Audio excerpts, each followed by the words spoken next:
Welcome back to the High Tech Freedom Sales Podcast. So, on today's episode, my guest, Peter Stube, discusses innovation in sales. Peter believes in cooperation over competition, and he talks about a new Gartner peer community that's been created and is focused on becoming a valuable resource for sales, both for networking and for engagement with decision makers. During our discussion, we also cover the evolving nature of the sales role and the importance of storytelling for salespeople. Peter shares his career journey from sales on Wall Street, sitting on trading desks, to community building events, tech startups, and then eventually helping build out this new Gartner peer community. Enjoy the show.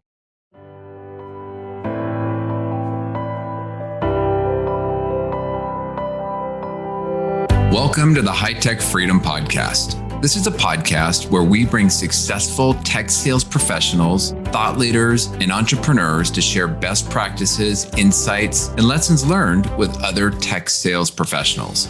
As a sales professional, the more we learn, the more we earn. Once we earn it, how can we put those hard-earned commission dollars back to work to build additional income streams that will create the freedom we are all working to achieve? I'm your host, Chris Freeman. I'm a high-tech sales leader, real estate investor, and lifetime learner.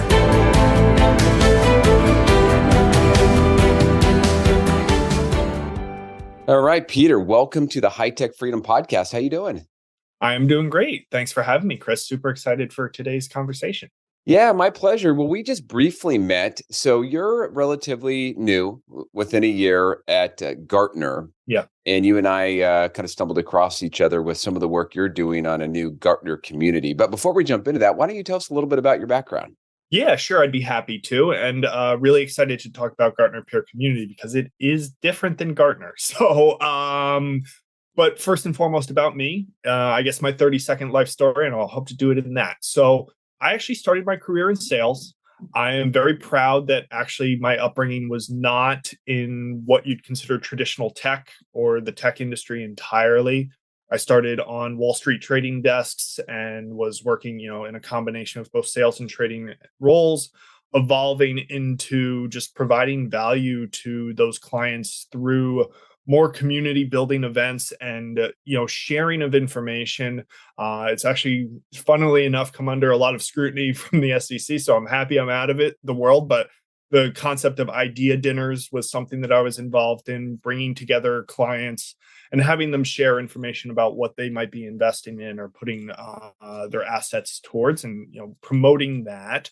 But then, over time, I was really happy to see my career evolve into the tech space. I ran my own business also, centered in and around having conversations like you with IT professionals in the form of a research business where I was interviewing both CIO, CISO, CTO types at large organizations around the globe, as well as founders of mostly, mid-stage Series B to, later stage privately held tech companies. Kind of giving them a floor and an opportunity to talk about their products and their differentiation as well, bringing all those views and opinions together into a library, which was ultimately sold to the financial industry for their own due diligence efforts as well. So Oh, wow. That brought me on a pathway to go and work actually in the RPA space as well, and launched was with a startup in that industry and was responsible for their partnerships and alliances. And bringing things full circle, I am at Gartner today, building out, as you stated, Gartner peer community. And Gartner peer community is most simply described as, say, like a LinkedIn or a Twitter or Quora alternative, again, with the attempt of kind of removing some of the bottlenecks that professionals experience in their networking experience with those large-scale open social media type platforms. Kind of bringing the best of both worlds of your industry group along with your social media platform. I'll pause. Yeah. Yeah. Well, I mean, it's interesting because if you're on LinkedIn, it's a noisy platform nowadays. And so, the ability to network is just so much harder today with all the commercials, all the noise. And I'm sure I'm guilty of it. I put little video snippets of this podcast out there. So, what you're doing is totally different. So yeah, we'll talk a little bit about that. But why start? I mean, what was the genesis of this Gartner peer community? Yeah. What really kicked it off? Yeah, so peer is something that Gartner has done historically. It's not something that Gartner has shied away from. For people that have worked with Gartner historically, they may be accustomed to what is self-described as a chauffeured experience, right? So you're given, expert insights, and you're given a real pathway to figuring out your mission critical priorities and your mission critical decisions.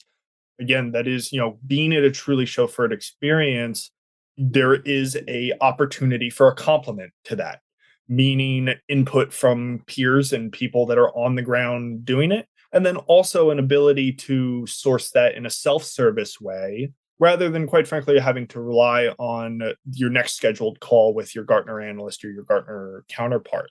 So that would be number one in terms of, the opportunity that Gartner sees in terms of a complement to its existing offering.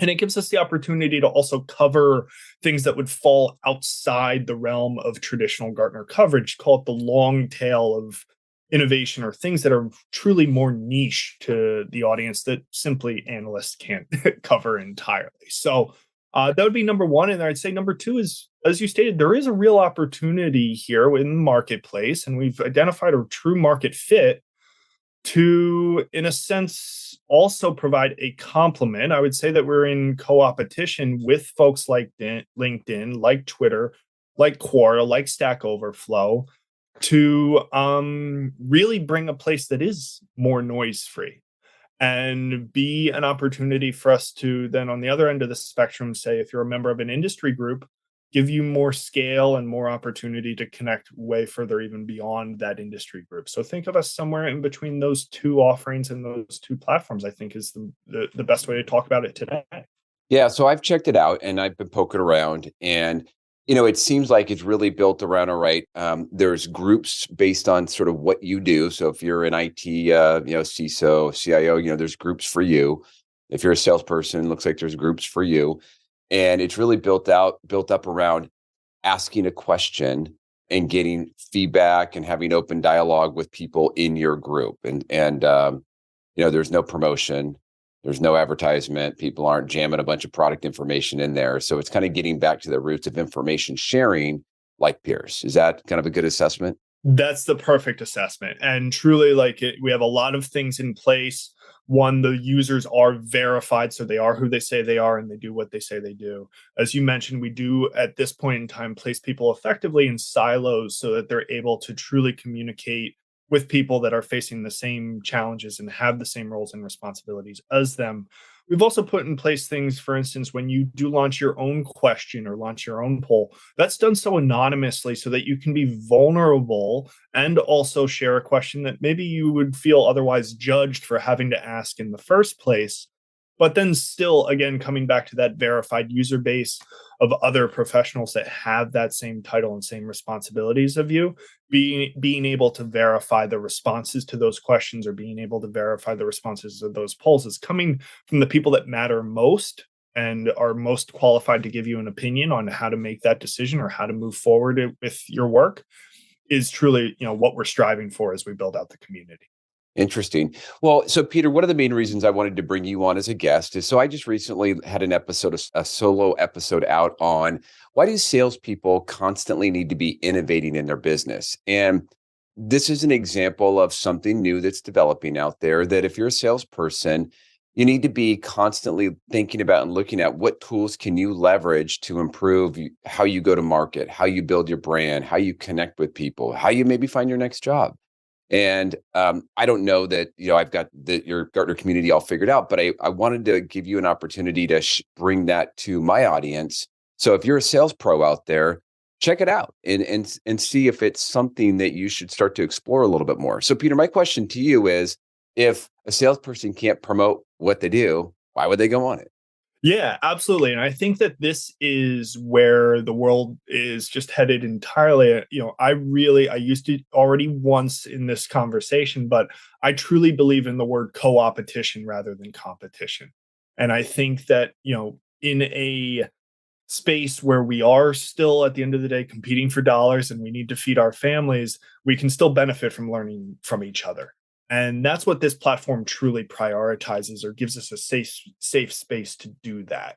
When it comes to, it's a great augment and a great research arm in addition to the people that subscribe and listen to your program as well. It is also a very effective way to get fast answers as well, too. So we know that, doom scrolling or spending time on listening to or reading an entire blog post or listening to an entire podcast, if you have a very precise and specific question, this is a great way to address a large audience, not having to build up your own follower base, and just get really, truly, hopefully we're striving towards instant feedback from a peer group. And then, taking that forward to further formulate your theses and further formulate and gut check what you might be doing within your organization, but have input from people outside of just your close circle is something I think is really powerful. So yeah. Interesting.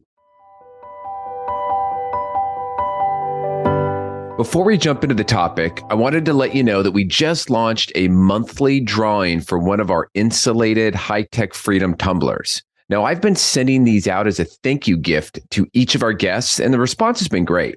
Everyone has a full-size coffee cup, a Yeti, or whatever brand that they might use, but not everybody has the small tumbler that you can put your wine or beverage of choice in. And they're great for the deck, beach, camping, or just keeping your drink warm or cold. Now, I'm not selling these, but I am excited about them. So we decided to offer these up to the loyal podcast listeners by doing a monthly drawing. So if you're interested, go to hightechfreedom.com/mug, that's MUG, and you'll see a picture of the tumbler and you can enter. We'll just collect your name, phone number, and email. And if you do win, we'll then follow up and ask for your mailing address so we know where to send it. If you don't win, your name stays in, so you don't need to re-enter.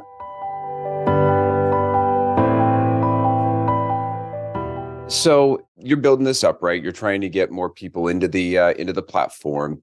What are some of the challenges of going out and building something or promoting something that's new? That it's free. I mean, it's not like you're out there selling a product, but you're trying to get people to start using it, sign up, and then engage. Yeah, so definitely, so being a former salesperson, I understand the challenges of just getting quota and getting revenue in the door, and I know that how challenging that is. And there is certainly a different element of having to be, say, a salesperson that's selling something for free, right? But what I think every single salesperson is on the battleground competing for is time and mind share. And, I think Warren Buffett very famously said it, or maybe it was Charlie Munger, it was one of the two, but they're both a lot smarter than I am. And they said that time is the only commodity that we can't purchase. And for us, it's, the importance is, expressing, if you have X amount of time in the day, how much is that is going to be committed to this particular platform or this particular part of your decision-making process. And we truly are trying to bite into other things that have significant mind share with professionals already. So that's where we're at. The biggest challenge is the cold start. Yeah. And getting that momentum, especially when it comes to community and especially when it comes to what we were doing, the value of the platform comes when it reaches a certain scale. So how do we reach that scale in order to truly make it powerful for our users? Is, I would say, the number one, biggest challenge for us. And there's a lot of things that we need to do in order to get there. Yeah. Yeah. Well, it's no different than a company that's starting up, right? You need to go get a certain amount of scale to get a certain amount of revenue, to be able to get more funding, to be able to go deliver those features to allow you to compete in other markets where you want to take share. And so it's a little bit of a race to get some momentum and get some scale, I imagine. So, you've been in marketing roles, sales roles, as I mentioned. How has, in your opinion, how has the sales role evolved? Yeah, definitely. So I would view the sales role as evolving. Of course, I was in a world where steak dinners and pounding the phones was the way that you did it, and it was quality over quality. So I have seen and also just been really, truly attached and inspired by salespeople that are evangelists rather than card carrying, cold calling type of folks, or maybe bringing that grit of the traditional role and complementing it with the creativity of the storytelling and the evangelizing. And I think that that is where I've seen a lot of other salespeople be super successful, is the ability to tell a story rather than just overly pound the pavement communicating it. So there was a LinkedIn post that I saw the other day of prompting the sales universe whether or not salespeople should be responsible for writing blogs for their company, and if that's a valuable time of their resources. So whether I can debate on whether it's specific and valuable to the individual company, I would argue that if a salesperson cannot write a blog or write a story about their product or their experience working with a customer, they shouldn't be in sales. So that's kind of my bold take, and I was made sure to include that on the post when it was originally made. Yeah, that's interesting. Well, I think there's the ability to write one, right? And then there's the getting it done, which it's like updating your Salesforce. Yeah, you know your deal, but you're not putting in the notes, and you're not going to update Salesforce. So you're probably not going to go out and actually write the blog, but that's a whole nother topic. I agree with the storytelling. In fact, I just ran into a guy yesterday. I was at a trade show. I was filling in, doing some booth duty. And I ran into a guy who I met, gosh, I don't know, like 20 years ago when he was working for somewhat of a startup company that the vendor I was with, we were partnered with him. And I just remember back then, he was such an awesome storyteller because he was selling something that was a new way of doing something, a new type of technology. And he was such a fantastic storyteller. And he was already a little bit older. And I saw him yesterday, and he's working for a security company now. And his only job, they pay him to fly around and tell stories on behalf of their company. And it's really, he's made a career out of it because he's so good at it. So just interesting to see that progression of a great storyteller as a rep to now you're making a really nice income. And by the way, his story is mostly about himself. It's 40 years of technology, but he sort of built it around his own journey in the IT security space. Really fascinating. I was just going to say the chief evangelist role is something that I think is more and more prevalent in tech companies today, and I support wholeheartedly. I mean, Guy Kawasaki was the original one for Apple, and I've admired another Guy Kirkwood, who is now moved on from UiPath and was one of the first, most integral parts of their entire go-to-market motion. And I just think that, I just have a lot of admiration for that type of role. Yeah. Absolutely. Well, Peter, if somebody would like to reach out to you or check out the Gartner peer community, what should they do? Yeah, definitely. So I am still very much active on LinkedIn and still will continue to utilize that as a resource for connecting with people and telling stories and promoting those stories. The Gartner peer community platform is also open, free, and available to the public and accessible via gartner.com/peer community. So I would love to interact with professionals on there and do it more in the spirit of helping them address their day-to-day business issues rather than promoting the what their most recent blog post is. But I love doing that as well, and we'll continue doing that as well too. So find me on LinkedIn, find me on Gartner peer community. Either way, I'm really, my doors are open and would love to connect with the rest of your community. Sounds great. We'll put your LinkedIn link in the show notes, and it's Peter Stubbe, so check him out. Peter, really appreciate the time today. Thank you. Yeah, thank you so much, Chris. It was excellent to be here. My pleasure. Thanks again for joining us today. To get more sales and real estate tips, you can subscribe to our newsletter at hightechfreedom.com. You can also join our private Facebook and LinkedIn group that is exclusively for sales professionals. If you found a nugget of good information in the podcast, please subscribe, give us a positive rating, and write a review.